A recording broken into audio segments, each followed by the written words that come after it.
Alright guys, welcome to another video. This is going to be a short video. I'm just going for a walk up the street to the store right now, but it's a pretty beautiful day out right now. The skies are fairly blue. They have been doing quite a bit of aerosol spraying here lately through the stratospheric aerosol injections, also known as geoengineering or chemtrails. But it's a fairly blue sky. Skies have never been the same as they were, in the early 90s, mid 90s. The skies used to be a dark kind of azure blue. Nowadays they are blue like they are right now, but there's a hint of silver in them and they're a little too on the light side. There's almost like a metallic element to the blue color. So we've got to do the best with what we've got, and just because the skies have been genetically engineered doesn't mean that we shouldn't get out there and get some sun for adequate vitamin D synthesis, ladies and gentlemen. Vitamin D is a hormone, and it regulates a handful of different functions within our physiology. It makes up a huge percentage of our genome, or our, there's so many different genetic things and different physiological functions, again, that require vitamin D synthesis to take place. Certain minerals and elements aren't absorbed properly if vitamin D is on the lower spectrum. So I'm not really going to get into that. I just want to talk about getting out there today, getting some sunlight, doing the best you can with what you have. I personally take 2,000 to 7,000, sometimes 10,000 IUs of vitamin D daily. 2,000 to 5,000, however, of vitamin D3 seems to be the sweet spot. But on days when the sun is out like this, I like to get out there with my tank top on. I try to wear tank tops when the hotter months when the sun is out. That's one thing that will really help you get more sunlight, ladies and gentlemen. Stop wearing all the t-shirts and all of the clothing that really inhibits the flow of light from hitting your skin. We need adequate skin penetration of the UV radiation, the UV spectrum, all of the light to hit our skin so that we can synthesize vitamin D efficiently. So vitamin D is a very complicated constituent. It's a very complicated hormone. I'm still learning a lot about it. That is, ladies and gentlemen, honeysuckle. Walking through here this time of year, this whole entire area smells like my childhood. My neighbor used to have, my neighbor's father had tons of honeysuckle growing in his backyard. And in this time of year, ladies and gentlemen, excuse me, this time of year, the entire neighborhood used to smell of his honeysuckle bushes. There was that much honeysuckle. So scent is very powerful. I'm actually going to go on the way home. There's some honeysuckle along here too. I'm going to go there and harvest some of it and just eat some honeysuckle. But days when it's nice out, if you're going to go out, ladies and gentlemen, wear a tank top, clean your skin with the witch hazel, or, Dr. Kaskar. Look at this tree really quickly. Take my camera off my face for a second. Look at the beauty of that tree. So the trees, ladies and gentlemen, are like solar panels for the sun. The leaves of these trees are like solar panels.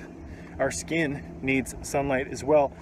Did you know that the majority of the United States population is vitamin D deficient? Did you know that the majority of the United States population is magnesium deficient? So iodine deficiency as well as B vitamin deficiencies. This is insane here. This tree is beautiful. So just gonna wrap this one up really quickly, you guys. Someone recently asked me what's the sweet spot for vitamin D, or for getting sunlight. On hot days where it's really hot out, try to get 10 to 15 minutes of sun. Start with that. I in no way, shape, or form recommend that people just get out there and bake themselves. So many people that end up doing that do damage to their skin. They end up looking like an old catcher's mitt. But we do need sun. There's a chemtrail. There's two of them. I don't know if you guys can see that right there. But they are doing this program full time, ladies and gentlemen. The aerosol programs are extensive. Let me see if I can actually see that one. Point my camera. I have my viewfinder facing me, so I can't really tell, but you guys should be able to see that. Just walking through Virginia, ladies and gentlemen, through this beautiful wooded area, looking at all of the trees, smelling all the smells, getting some sunlight on my skin. So many people spend so much time indoors. In fact, most Americans spend the majority of their lives indoors. So I want to keep this message short. Supplementing vitamin D is something that I recommend. I take, again, 2,000 to about 7,000 units to sometimes 10,000 international units of vitamin D a day. And on days when it's nice, I try to go for a 20 to 40 minute daily walk with the tank top on after I've cleaned my skin with the witch hazel. So some people might burn. Look at this aerosol. What a joke.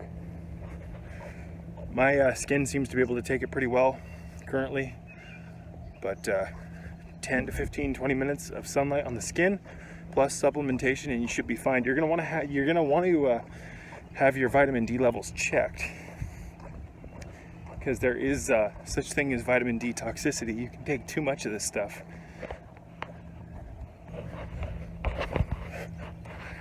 Walking through the matrix, ladies and gentlemen. If this were a natural habitat, we wouldn't have to wear all this clothing and whatnot. I mean, sure, we'd certainly be wearing something, but we'd be outside more often. We wouldn't shade cloth ourselves from the already shade cloth sky. Chances are we'd be roaming around naked and living in teepees and things like that.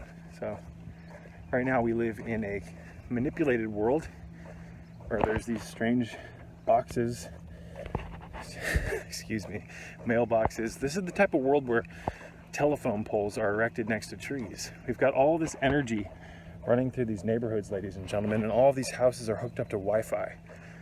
So if I turn my wireless off, or excuse me, if I turn my phone off right now and I go in to my settings to try to hook up to a wireless network, there's simultaneously going to be about 8 different signals I could tap into if I had the password. That's all invisible pollution that I'm walking through, and it continues to change. So as I walk and lose the connectivity to a signal, more and more signals will come up based on the houses that I walk by. We live in an ocean of invisible pollution, ladies and gentlemen. Wi-Fi, excuse me, I'm kind of winded. Been walking for quite a while. And although you can't really tell, that street that I just walked up had a little bit of an incline. So although you can't see, I'm just going to wrap this one up, you guys. What I'm trying to say is that the Wi-Fi and the wireless networks and all this stuff actually inhibits and affects the way that oxygen is uptaken by the entire system, by the cells, you name it.